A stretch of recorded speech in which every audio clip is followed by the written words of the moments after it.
Hello, my friend. Time for our meeting this Tuesday, August 26th.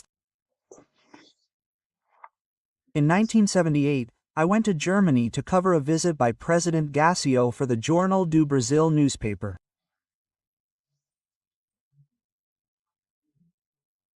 On the way back, I stopped in Rome and went to St. Peter's Square and saw Pope John Paul I, who had taken office on August 26th.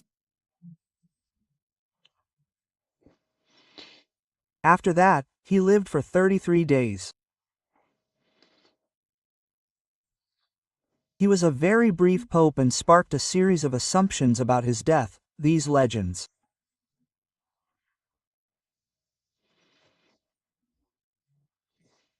Then came John Paul I. Remember to subscribe and at the end to like or dislike. So, let's get to today's conversation.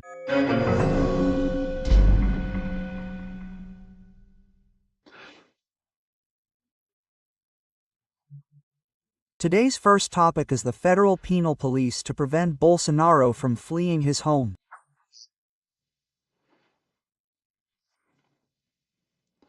It sounds like a joke, but it's not.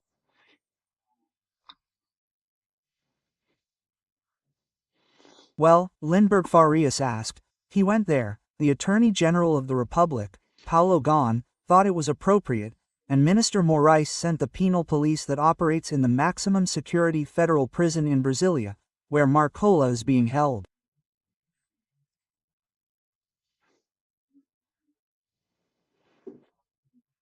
Dino brought Marcola from Porto Velho to Brasilia for added security. Bolsonaro lives in a gated community, in an area commonly called Jardim Botânico. The gated community already has security regulations, but now he can be there in civilian clothes, in uniform, with the necessary weapons, okay? Okay, everything detailed. The penal police, apparently, will be there, infiltrated to prevent Bolsonaro's escape.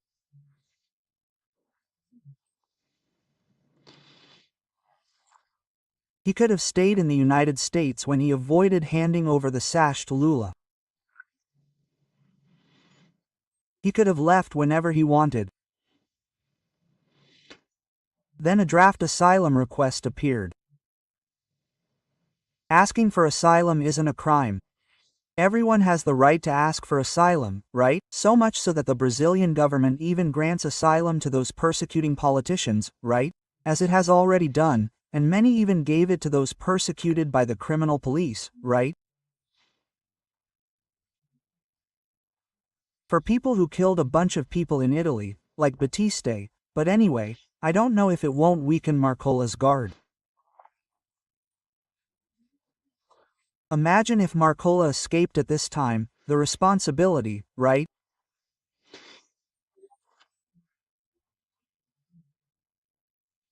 I think Bolsonaro did deserve better security, because, after all, the house where Bolsonaro's ex-wife, the mother of his 3 children, and his former in-law's life was invaded by bandits in Resende, right?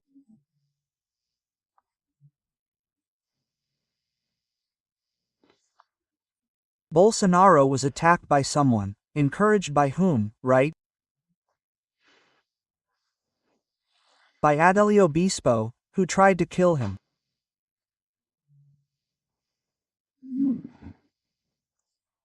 So, his life is also in danger, at risk, right?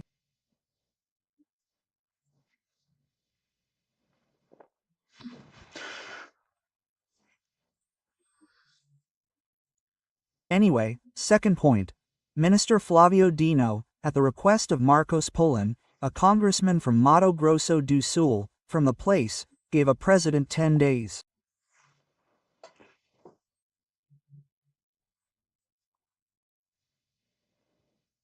Flavio Dino is not a president with power. He gave the Speaker of the House 10 days.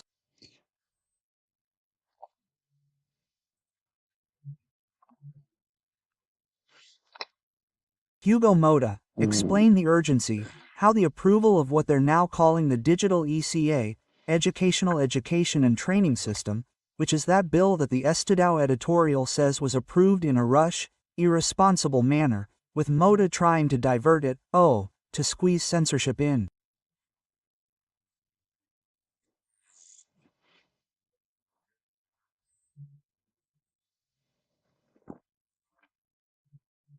The bill that's now in the Senate is in the Senate's hands, right? It was rushed, it was populist, as the Estadão editorial says, right? Yeah, but a president with power will have to explain to the Supreme Court justice.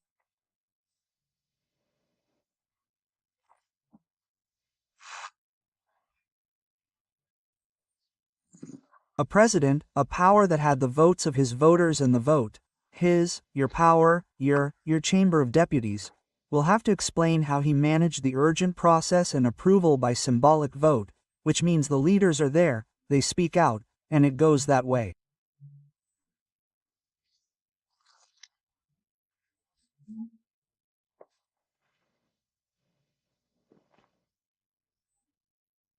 It has merit, yes, but there's this strange thing, right, about independent powers, which must be harmonious and have checks and balances. The Senate is zero weight, right? The Senate is zero weight with the presidents it has, who thwart any attempt at correction by the other branch. As stated in the Constitution, it's a power that the Senate has.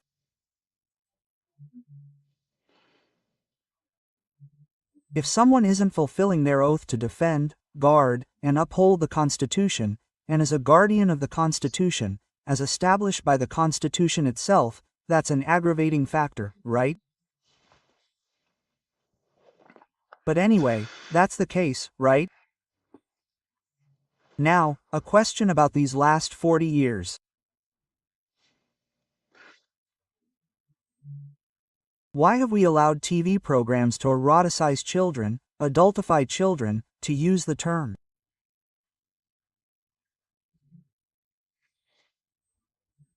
This morning I heard my brilliant journalist friend, Rogerio Mendelski, in Guaiba, say that adultification is a glamorization of pedophilia.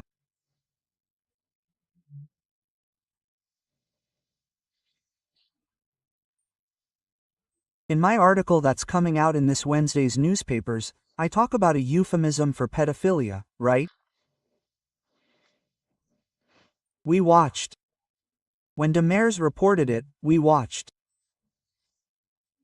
When Antonia Fontanelli reported it, we watched.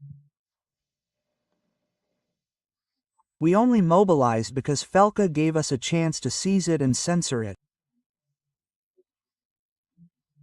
In fact, it's an incredible censorship where censorship, which is prohibited by the Constitution, is outsourced and privatized, handing over to the big techs, right? The decision.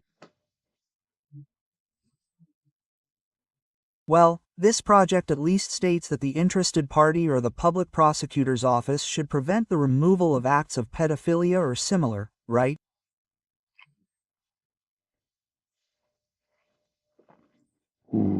But anyway, it gets strange, you know?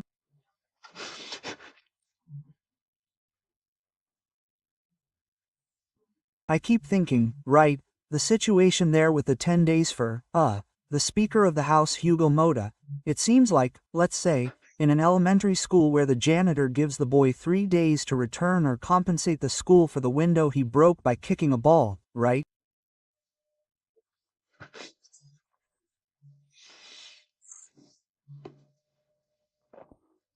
Well, and finally, I wanted to talk to you about this alliance that is ending.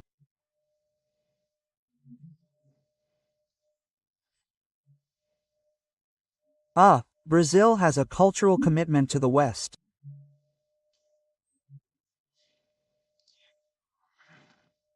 Judeo-Christian culture, Greek philosophy, Roman law. We're practically cutting ties with Israel. Israel will no longer send an ambassador here, right? Brazil didn't accept the ambassador Israel sent. Well, Israel had already declared Lula persona non grata because he withdrew Brazil from that Holocaust Remembrance Alliance, that is, denialism, denying the Holocaust. And it sided with Ramos. In that dispute, no, after Ramos entered Israel to murder young Israelis who were at a party, right, murder and take hostages. Then Israel entered the Gaza Strip to rescue hostages, and it's still like that today. We're practically separated from the United States, that is, we're separating ourselves from those with whom we conducted maritime exercises in the South Atlantic Ocean, NATO.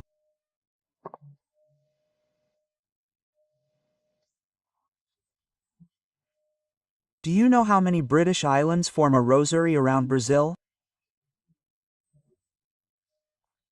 And that's why the Brazilian Navy exercises with the British Navy, with NATO ships.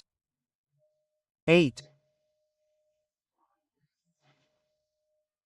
Ascension, St. Helena, Fallons, South Georges, South Sandwich Islands, Tristan da Cunha. I'm forgetting 2 more. Goncalo Alvarez, South Orkney.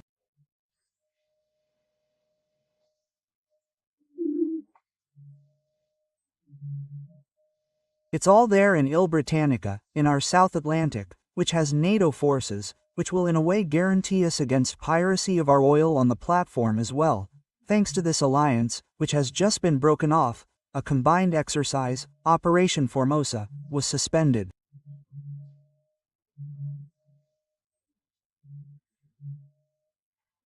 I showed the plane leaving here. It's from Brasilia, right? And then, folks, it makes me sad at a time like this. Lula shows up at a ministerial meeting, like today, everyone wearing little blue riding hoods with the following motto. It seems like it was written by Councilor Ocasio, Brazil belongs to the Brazilians.